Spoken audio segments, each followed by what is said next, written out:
Episode 10 A Taste of Humanity.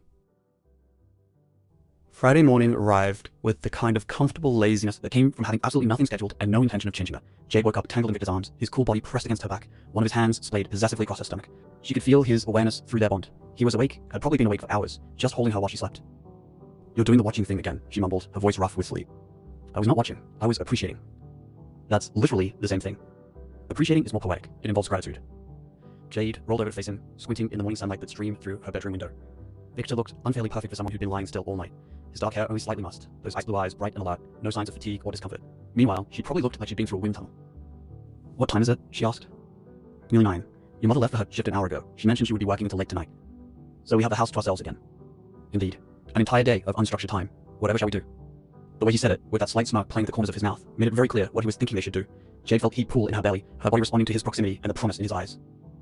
"I can think of a few things," she said, her hands sliding up his chest. "But first, I need coffee and food. Your supernatural vampire stamina is all well and good, but us mere mortals need sustenance. I could be persuaded to provide sustenance. I have been studying your cooking methods. I believe I could prepare an adequate breakfast." "You? Cook? Voluntarily?" "I find I enjoy the process, the precision required, the way combining ingredients in specific proportions creates something greater than the sum of its parts. It appeals to my strategic mind." "You're comparing cooking to battle strategy. All endeavors benefit from proper planning and execution." Jade laughed and kissed him, morning breath be damned. "Fine, you can make breakfast, but I'm supervising. Last time you tried to cook unsupervised, you somehow burned water. That was one time, and the pot was defective. The pot was fine, you just forgot it was on the stove. A minor oversight." They made their way downstairs, Jade in one of Victor's t-shirts that hung to her mid-high, Victor in the low-slung pajama pants she bought him that he claimed were unnecessarily revealing, but wore anyway because he knew she liked looking at him in them. Which he absolutely did. 800 years of supernatural existence had been very good to his physique.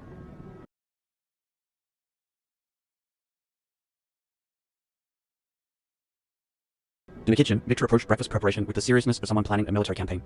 He gathered ingredients with careful deliberation: eggs, bacon, bread for toast, cheese for omelets. Jade made coffee and settled on a bar stool to watch him work, enjoying the view of domestic Victor far more than she probably should. "You're staring," he said without turning around. "You're shirtless in my kitchen, making me breakfast. I'm allowed to stare. I'm wearing a shirt. A very tight shirt that's basically painted on. Same difference." Victor glanced down at the black t-shirt he pulled on. This garment fits appropriately. It fits perfectly. That's the problem. No mysterious vampire warlord should look that good cracking eggs. "I contain multitudes." "You contain abs. Very distracting abs." He smiled, that rare, genuine smile that made him look centuries younger. "Your appreciation is noted and reciprocated. That shirt you're wearing is quite distracting as well." "This old thing? It's literally your shirt." "Precisely. Seeing you in my clothing is quite appealing. Possessive vampire instincts. Claiming me through wardrobe choices? Among other methods." The air between them shifted, charged with the kind of tension that had been building since they woke up. Jay felt it through their bond. His desire, his barely restrained need to touch her, the careful control he was exerting to finish making breakfast instead of abandoning it entirely to take her back upstairs. "Food first," she said, her voice coming out breathier than intended. "Then other activities." "A logical plan. Though I find my patience is not what it once was, where you are concerned. 800 years of discipline, and I'm the thing that breaks it? You are the thing that breaks everything. My composure, my control, my carefully maintained distance from the world. You have dismantled every defense I spent centuries building. That's really romantic for someone currently whisking eggs. I am capable of romance and breakfast preparation simultaneously. I am adaptable." Victor finished cooking with surprising competence, plating the omelets with the kind of precision that suggested he'd been practicing when she wasn't around. They sat together at the kitchen table, the morning sun streaming through the windows, casting golden light across the simple domestic scene. Jade took a bite of her omelet and made an appreciative sound. "Okay, this is actually really good. You've been holding out on me. I've been studying. Your cooking programs on the internet are quite educational. Gordon Ramsay is particularly instructive, though his language is colorful. You've been watching cooking shows?" "I have been watching everything. I'm attempting to understand this world through its entertainment. Cooking shows, home renovation programs, something called reality television, which appears to be neither real nor particularly entertaining." "You watched reality TV?" "I watched several episodes of a program about people living together in a house and creating artificial drama. It was baffling. Why would anyone voluntarily subject themselves to such manufactured chaos? Fame, money, the desperate need for attention. Take a pick. I prefer our private chaos. At least it is genuine." They ate together, Victor trying his own omelet with the focus he brought to any new experience involving taste. Since discovering he could eat because of that blood bond, he approached every meal like a revelation, savoring flavors he'd been denied for 8 centuries. "The cheese is sharp," he observed. "It contrasts nicely with the eggs, and the bacon adds a salty element that elevates the entire dish. You doing food critique now? Are you gonna start a cooking blog? Recipes for vampires who can suddenly eat again thanks to mysterious blood magic?" That seems like a niche audience. You'd be surprised. The internet loves niche content. They finished breakfast, cleaned up together with the ease of people who'd fallen into comfortable routines, and then stood in the kitchen looking at each other with the kind of tension that made Jade's breath catch. "So," she said, "what now?" Victor moved closer, backing her against the counter, his hands on either side of her, caging her in. "Now, I believe we discussed other activities." "Did we? I don't recall." "Liar." He kissed her, slow and deep, tasting like coffee and the promise of more. Jade's hands slid up his chest, feeling the coolness of him through the thin fabric of his shirt, the solid strength that could snap her in half if he lost control, but never would because he loved her too much to risk it. "Upstairs," she gasped when they broke apart. "Ed, now." "Here." "What?" "Here, now. I cannot wait."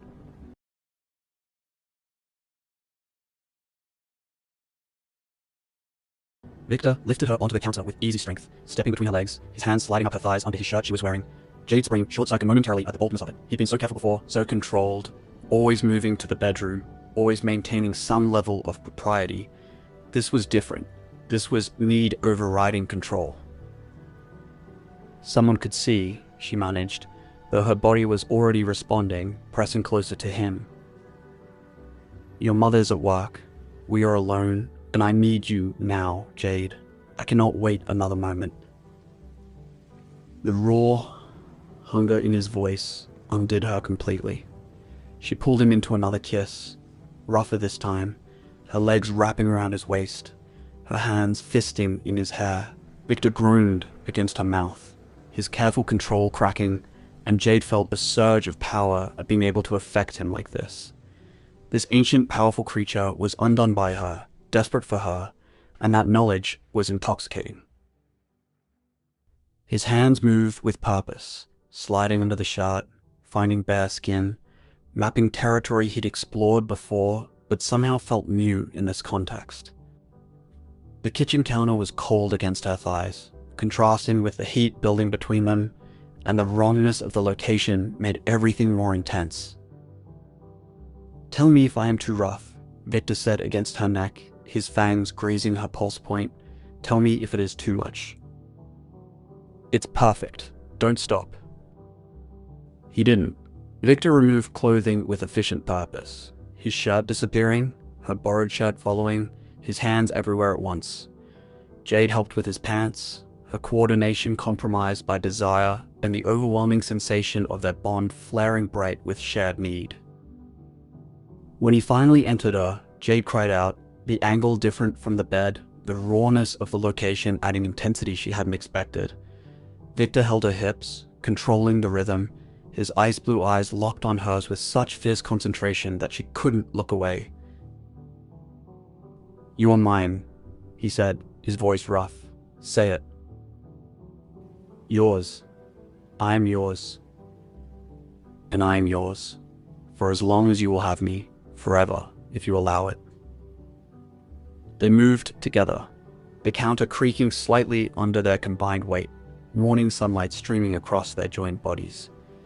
It was desperate and intimate and perfect, the kind of passion that came from being completely comfortable with someone while also being utterly overwhelmed by them.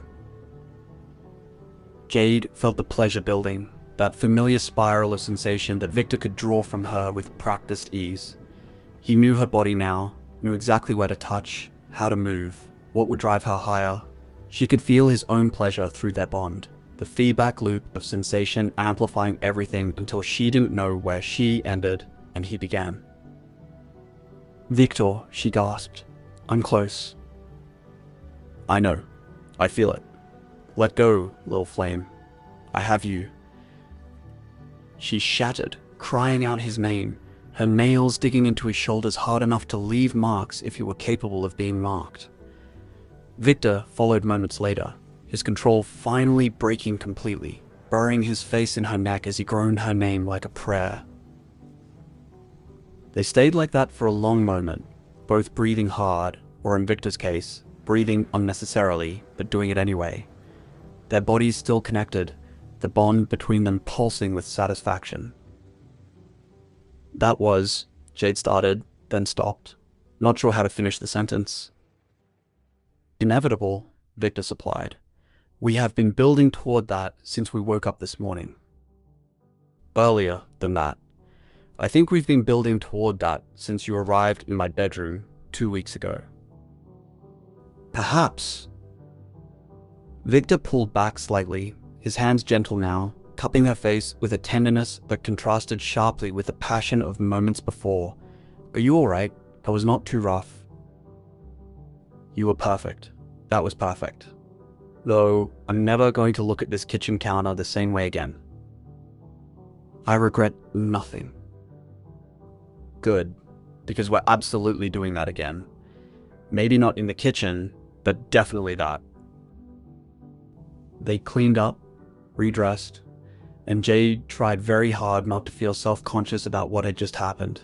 Sex in the kitchen in the middle of the morning, she was definitely turning into someone she didn't recognize, but in the best possible way. Victor brought out parts of her she hadn't known existed. Passionate, bold, completely uninhibited. "What should we do with the rest of our day?" Victor asked once they were settled back in the living room, Jade curled against his side on the couch. "I don't know. We've done movies, music, internet videos. What's left?" "You mentioned wanting to teach me to cook more elaborate meals. Perhaps we could attempt something challenging?" Jade sat up, interested despite her post-sex languor. "You want to learn to cook, really cook, not just breakfast?" "I find the process meditative, and I enjoy creating something you can consume. It pleases me to provide for you, even in small ways." "That's actually really sweet. What did you have in mind?" "You decide. Choose something you have wanted to make but found intimidating. We will attempt it together." Jade thought about this, running through recipes she'd bookmarked over the years but never tried. Most of them were too complicated, required ingredients she didn't have, or involved techniques she wasn't confident enough to attempt. But with Victor's help, with his patience and his surprising aptitude for following detailed instructions, maybe something ambitious was possible. "Beef Wellington," she said finally. "It's complicated and fancy, and I've always wanted to try it, but been too scared to mess it up." Beef Wellington. I am familiar with this dish. It was popular in England, though after my time. What does it entail? Beef tenderloin, mushroom duxelles, puff pastry, and a lot of steps that can go wrong. It's one of those dishes that separates people who can cook from people who can really cook. Then we shall attempt it. Where do we acquire the necessary ingredients? They spent the next hour planning their cooking adventure. Jade pulled up recipes on her laptop, making a shopping list while Victor took notes with the seriousness of someone planning a tactical operation. By the time they finished, they had a detailed battle plan, ingredient list, timeline, backup options if things went wrong. "This is either going to be amazing or a complete disaster," Jade said, studying their notes. "Then we shall make it amazing. I do not accept failure as an option." "That's very warlord of you." "I am a warlord, among other things." They went to the grocery store together, Victor drawing his usual share of attention in his dark jeans and leather jacket.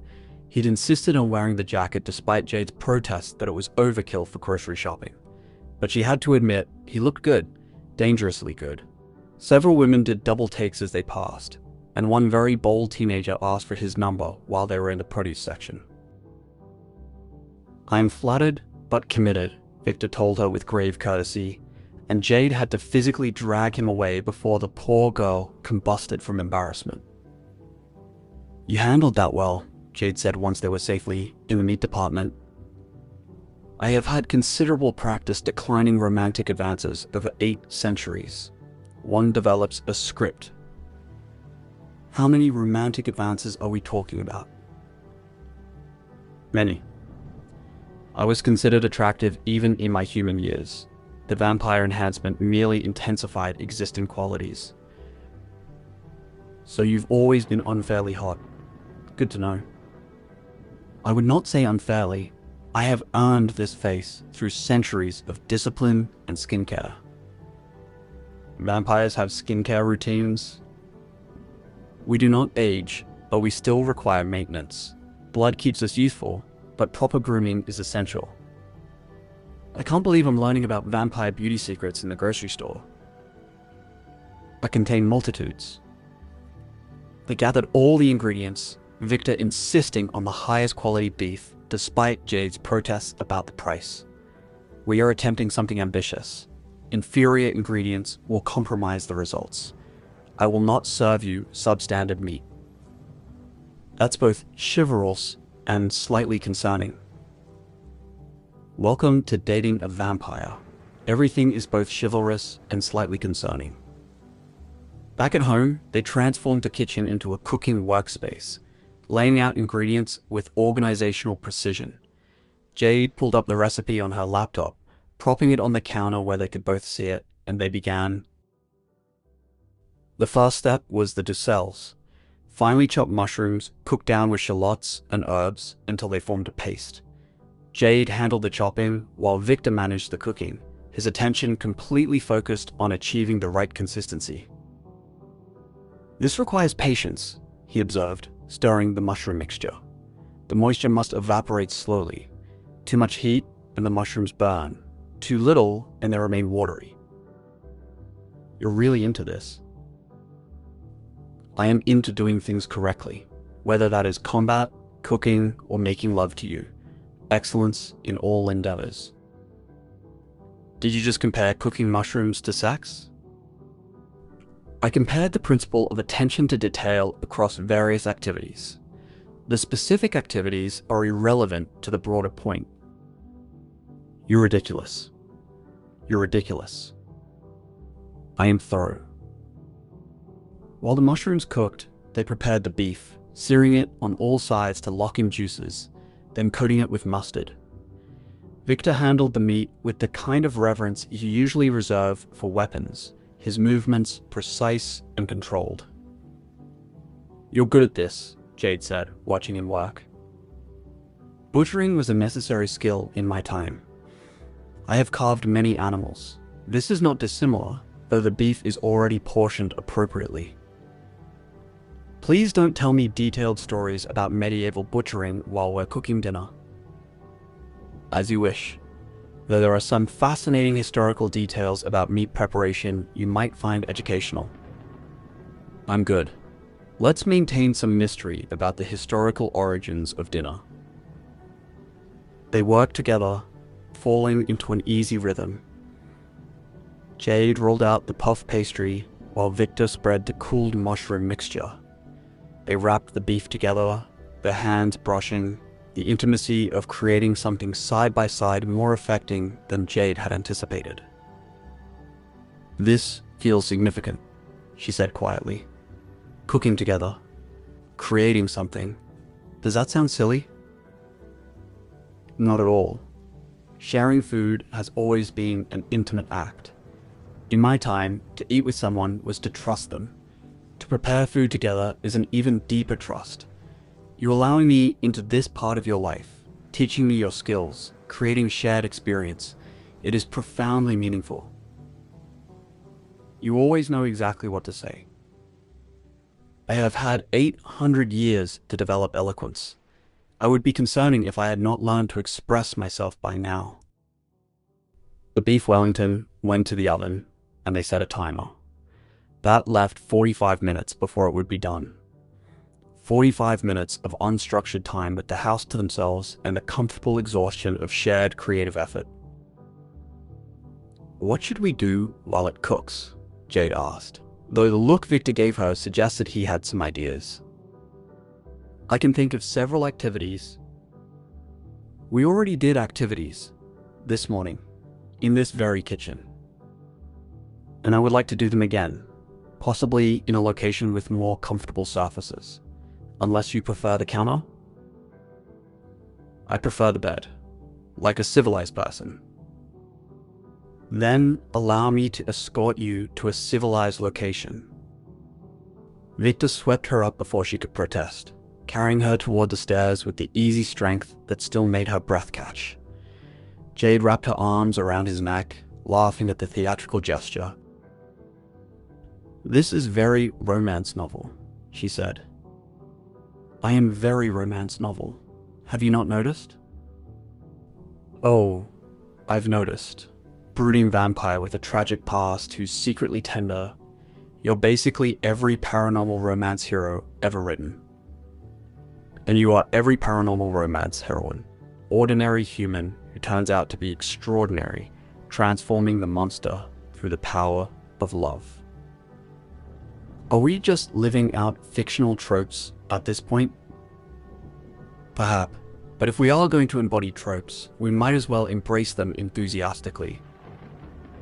He laid her on the bed with surprising gentleness given the passion of that morning, his hands immediately seeking her skin, relearning territory he'd explored countless times but still approached with wonder. "I will never tire of this," he said against her neck. "Of touching you, of being with you, of experiencing these moments of connection that I thought lost to me forever. You're doing the romantic thing again. I cannot help it. You inspire romance. They made love slowly this time, a deliberate contrast to the desperate passion of the morning. Victor took his time, drawing out every sensation, making Jade gasp and beg and completely lose track of time. When they finally came together, it was with the kind of intimate intensity that made her eyes water, emotion and pleasure combining into something overwhelming. Afterward, they lay tangled together, both sated and quiet. Jade could feel Victor's contentment through that bond, the deep satisfaction of someone who'd found something they'd been searching for without knowing they were looking. "The timer," Victor said suddenly. "What?" "The timer for the beef Wellington. How long's it been?" Jade grabbed her phone from the nightstand and checked. 30 minutes. We have 15 minutes. "We should return to the kitchen. The dish requires careful monitoring to prevent overcooking." "You want to leave bed to check on dinner?" "I want our culinary efforts to succeed. We can return to bed after we have eaten." "Fine, but you are carrying me downstairs because my legs are jelly." "A consequence of my thorough attentions?" "A consequence of you being extremely good at sex. Don't let it go to your head." "Too late. My ego is already inflated beyond reasonable proportions." They made it back to the kitchen with 5 minutes to spare, both dressed in minimal clothing, hair disheveled, looking exactly like people who'd spent the past half hour engaged in enthusiastic bedroom activities. When the timer went off, Victor removed the beef Wellington from the oven with the careful precision of someone handling something precious. It was beautiful, perfectly golden brown, the pastry flaky and gorgeous, the smell absolutely incredible. They let it rest for the required 10 minutes before slicing into it, both holding their breath to see if the inside was cooked correctly. Perfect. The beef was exactly medium rare, the mushroom layer visible and aromatic, the pastry crisp without being dry. They'd actually done it. They'd successfully made beef Wellington. "We did it," Jade said, genuinely amazed. "We actually did it." "We are an effective team, in cooking and in other activities." They plated their portions with the kind of care usually reserved for fine dining, adding roasted vegetables and a simple pan sauce. Then they sat at the kitchen table, the same table where they'd eaten breakfast, though that felt like days ago rather than hours, and tried their creation. The first bite was revelation. The beef was tender, the mushrooms earthy and rich, the pastry adding texture and buttery flavor.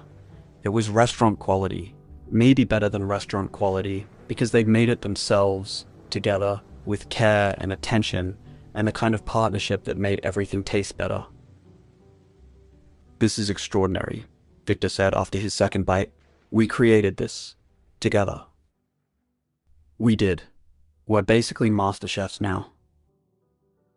"I would not go that far, but we are competent home cooks who successfully executed an ambitious recipe. That is noteworthy."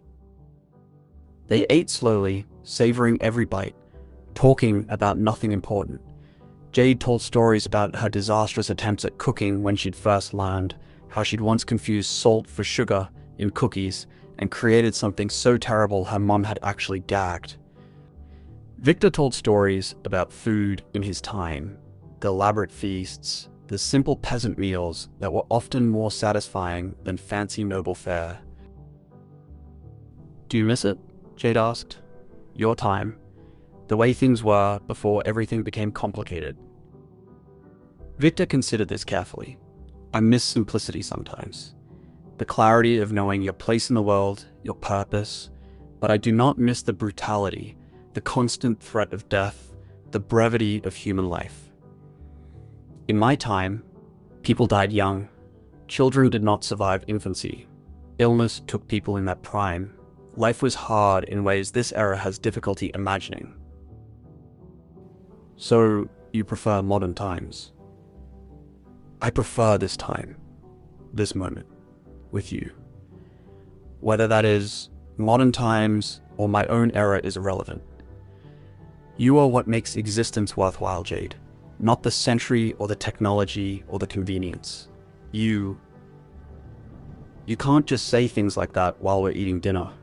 I'm gonna cry into my beef Wellington. Then I will say it again later when you are not holding expensive beef. They finished dinner, cleaned up together, and settled back on the couch with the comfortable exhaustion of people who'd had a full, satisfying day. Jade pulled up her laptop, intending to show Victor something, but found herself just sitting there, feeling content in a way she hadn't experienced in years. "What are you thinking?" Victor asked, his arm around her shoulders. "But I'm happy, really, genuinely happy, and that scares me a little." "Why?" "Because happy doesn't last. Good things end, and when they do, it hurts more than if you've never had them at all." Victor turned her to face him, his expression serious. "Jade, I cannot promise you forever. I cannot promise that nothing will ever hurt you, or that our happiness will last indefinitely. But I can promise you this, for however long we have, I will make every day count. Every moment will be treasured, and if our time together ends, you will have the comfort of knowing you are thoroughly and completely loved." That's the most romantic and depressing thing you've ever said. It is realistic, but reality does not have to be depressing. Reality is we are here, now, together. We cooked complicated meals successfully. We made love twice a day. We laughed together. We created memories. That is real. That is what matters. Jade kissed him, tasting dinner and truth and the promise of more days like this. "I love you. I love you as well. Thoroughly, completely. Possibly to an unhealthy degree." "Perfect. I like unhealthy degrees of love. They're more interesting." They spent the rest of the evening in comfortable companionship, watching television, talking about nothing important, existing in that peaceful space couples find when they're completely comfortable with each other. When Jade's mom came home late that night, she found them asleep on the couch, tangled together, the television playing some nature documentary neither of them had been watching. She smiled, covered them with a blanket, and went upstairs. Her daughter had found something real, something good, and whether she fully understood what Victor was or where he'd come from, she knew enough to recognize love when she saw it. In the morning, Jade woke up still on the couch, Victor's arms around her, sunlight streaming through the windows. She felt his awareness through their bond, that constant presence that had become as natural as breathing. "Morning," she mumbled. "Good morning, little flame. Did we sleep on the couch all night?" "We did. Your mother covered us with a blanket at some point. I pretended to be asleep. I thought it would be less awkward." "My mom knows we're together." "Yes, but there is knowing theoretically and knowing because she found us unconscious and entangled on the furniture. I chose discretion." "You chose to fake sleep rather than have an awkward conversation with my mom." "I am 800 years old. I'm allowed to avoid uncomfortable social situations." Jade laughed and stretched, feeling pleasantly sore. "What's the plan for today?" "More of yesterday. Cooking, talking, being together. I find I'm quite content with this simple domesticity." "Who are you, and what have you done with Victor the vampire warlord?" "He is still here. But he has learned that warfare is not the only way to live, that peace has its own rewards, that creating beef Wellington with the woman we love is as valuable as any victory in battle." "That's actually really profound." "I have my moments." They made breakfast together, simpler than yesterday's elaborate dinner, but no less satisfying. Jade's mom joined them, asking polite questions about Victor's plans, his background, whether he intended to stay in the area long term. Victor answered with careful truth, explaining that his plans were indefinite, his situation complicated, but his commitment to Jade absolute. "Just don't hurt my daughter," Jade's mom said. "That's all I ask. She's been through enough. She deserves someone who'll treat her right." "I have no intention of hurting her. She's precious to me beyond words." "Good. Then you can stay as long as you need to. But Victor?" "Yes?" "The basement door locks from the outside, just so you know." Jade's face went crimson. "Mom." "What?" "I'm just establishing boundaries. I'm very modern and accepting, but I'm still mother." Victor looked like he was fighting a smile. "Understood. Boundaries are important." After breakfast, after Jade's mom left for another shift, they found themselves back in the kitchen, looking at each other with the shared knowledge that they created something special in their space. Not just food, but intimacy, connection. The kind of bond that came from simple, shared experiences. "Thank you," Victor said quietly. "For what?" "For teaching me that life is more than survival. That existence can be about joy and creation and connection. That 800 years of war does not have to define me. You have given me a new way of being in the world, Jade, and I am profoundly grateful." "You're doing it again." "I know. I can't seem to stop. You inspire eloquence and gratitude in equal measure." They stood in the morning sunlight, in the kitchen where they created both chaos and duty, and Jade felt certainty settle in her chest. This was right. This relationship, this love, this impossible situation with a vampire from another world, it was exactly what she needed, what they both needed. "Victor," she said. "Yes?" "Whatever happens, whatever complications come up, whatever impossible situations we face, I want you to know that these past 2 weeks have been the best of my life. You've given me more than you realize. Adventure, passion, connection, the feeling of being truly seen by someone. I don't know how long we have or what the future looks like, but right now, I'm happy, completely happy, and that's because of you. On a pass, connection, try bubble, calculate, from the blank, suggest things to make use, connections. Impactions are huge, contact, come to patience." Victor pulled her close, holding her like she was precious and breakable and strong all at once. "And I'm happy because of you. For the first time in 800 years, I am happy, truly, deeply happy. And that is a gift I never expected to receive." They held each other in the kitchen, sunlight streaming through the windows, the smell of breakfast still lingering in the air. Two impossible people in an impossible situation, making it work one day at a time. Cooking together, loving together, building something real from the fiction of their meeting.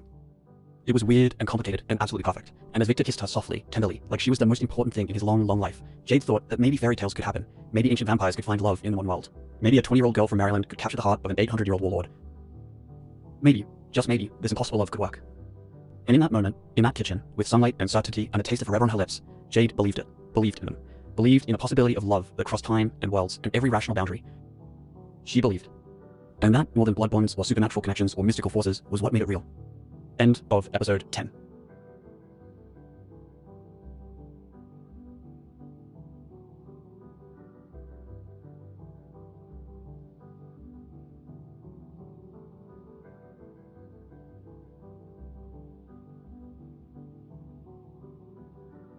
Episode 11, The Immortal Question.